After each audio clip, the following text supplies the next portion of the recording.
అవతల ధర్మయుద్ధం చేసేవాడు కాదు మన ప్రత్యర్థి.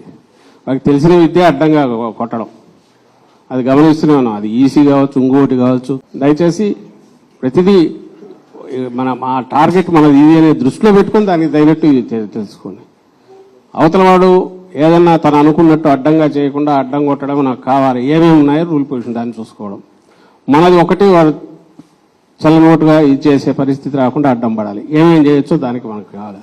సో కన్వీనియంట్ మనకు అనుకూలంగా అవతలోడు ఆటలు సాకుండా చేసేట్టు ఆ రూల్ని ఎట్లా ఇది చేసుకోవాలి, అవసరమైతే దాని వరకు ఎంతవరకు ఫైట్ చేయాలి అనేది మనం కంఫర్టబుల్గా బ్రహ్మాండంగా వస్తున్న దాంట్లో డౌట్ లేదు. అయితే వాళ్ళ ఆటలు సాగనివ్వకుండా ఎట్లా చేయాలనేది మనం చేసేది మన టార్గెట్. అది మళ్ళీ అధికారంలోకి వస్తున్నాం, బ్రహ్మాండంగా వస్తున్నాం. 9న ప్రమాణ స్వీకారం ఉంటుంది, ఇందులో ఎలాంటి డౌట్ లేదు. అయితే దానికి ఏదో మనం వాళ్ళ ఆటలు సాగనించి వాళ్ళు పెట్టే జరిపే సైకలాజికల్ వాటన్నిటి మనం తట్టుకొని మనం ఏదో వెంబడి దిగకుండా ముందు ప్రియంటివ్ వాళ్ళను ఒక్క ఆట కూడా సాగనివ్వకుండా ఏం చేయాలనే ఉద్దేశంతో మోర్ అలర్ట్గా ఉంటున్నాం. అది దృష్టిలో పెట్టుకోండి ఉద్దేశం. Okay then, thank you. ఈ వీడియో కానీ మీకు నచ్చినట్లయితే లైక్, కామెంట్, షేర్ చేయండి. మరిన్ని అప్డేట్స్ కోసం సబ్స్క్రైబ్ చేయండి.